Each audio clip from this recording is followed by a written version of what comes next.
Komisi Pemberantasan Korupsi atau KPK akan memanggil Ganjar Pranowo selesai pemilu 2024 selesai. Pasalnya, Ganjar Pranowo terseret kasus dugaan gratifikasi saat menjabat sebagai Gubernur Jawa Tengah. Pengamat mengatakan pemanggilan Ganjar selesai pemilu 2024 selesai menjadi bukti KPK tidak mendapat intervensi tersendiri. Halo, Assalamualaikum warahmatullahi wabarakatuh. Jumpa kembali dengan Prade Sindiran Sindirun. Tentunya Prade selalu berharap Anda diberikan suatu kesehatan, keberkahan, dan rezeki yang paling barwah dimanapun Anda berada, baik di dalam negeri maupun yang sedang merantau di luar negeri. Oke, sukses selalu buat Anda semuanya. Dan langsung kita bahas pada kesempatan ini, di mana apesnya nasib Ganjar Pranowo sudah jatuh tertimpa tangga. Setelah kalah pemilihan presiden, dia harus mengembalikan dana hutang kampanye sebesar 560 miliar rupiah, minimal 50%, dan Ganjar setelah itu akan dipanggil oleh KPK kasus gratifikasi. Aduh, kasihan dong. Dikutip dari Warta Kota, hal tersebut disampaikan oleh pengamat politik Citra Institute Efriza yang mengatakan KPK sedang menunggu pemilu 2024 selesai, barulah akan memanggil Ganjar. Menurut Efriza, hal itu dilakukan agar masyarakat tidak menganggap pemanggilan Ganjar merupakan politisasi. Sebaliknya, Efriza mengatakan pemanggilan Ganjar oleh KPK ini karena memang murni memberantas korupsi. Efriza pun mengatakan KPK harus konsisten melakukan penyelidikan dan penyidikan terhadap kasus yang menyeret Ganjar. Terlebih ya, betul sekali bahwa setelah Pilpres selesai ini sudah tidak ada motif-motif politik karena sudah tidak pemilihan lagi ya.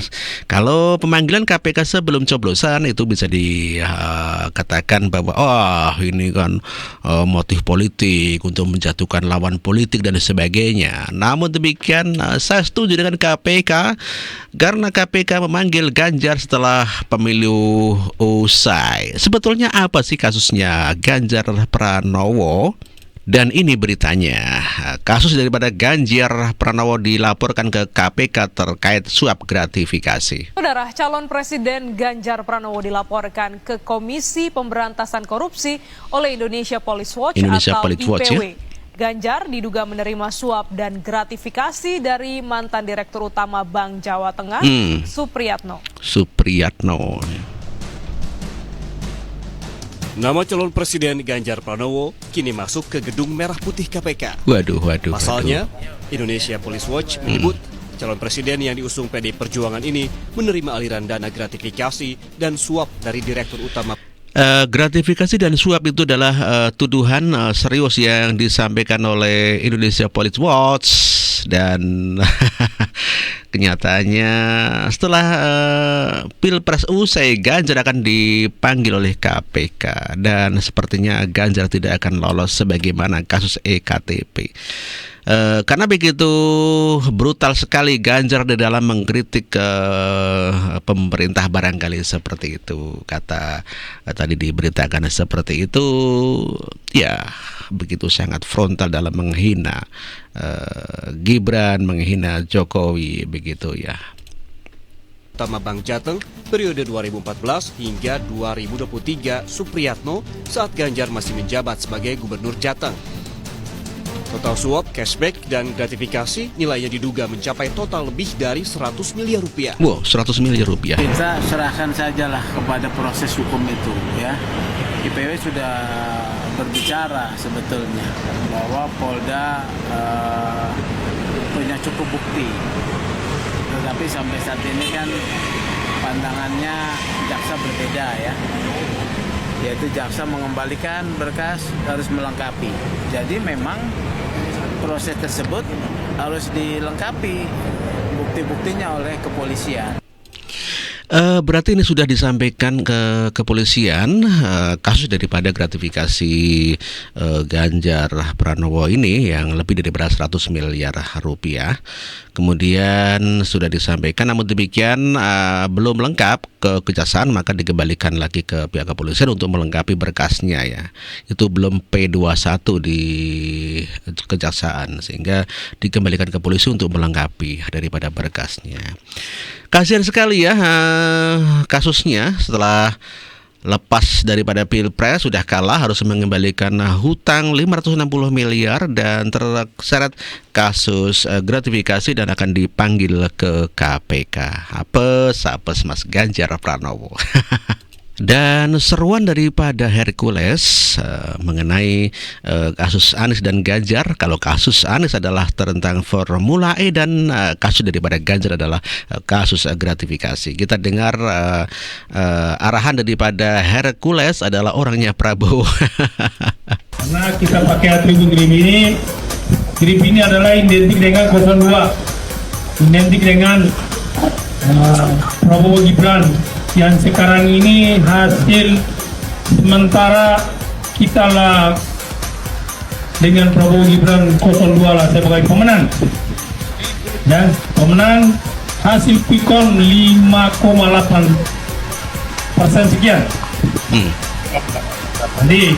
Jadi kalau mau diputar bagaimanapun, saya yakin tetap kita menang.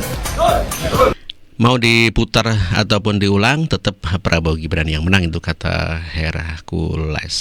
Ya, mau diribut bagaimanapun, mau dimaksul bagaimanapun, mau dimakzulin Pak Jokowi pun, mau di pemilihan ulang pun, itu tidak akan tercapai. Ya, karena ini menang mutlak, 5,8 sekian. Jadi kalau 1-3 itu bergabung, tetap masih kalah sama 02. Jadi 1-3 itu gabung tetap masih kalah sama 02. Jadi kita percayakan kepada KPU dan percayakan kepada Bawaslu dan seterusnya sampai ke MK.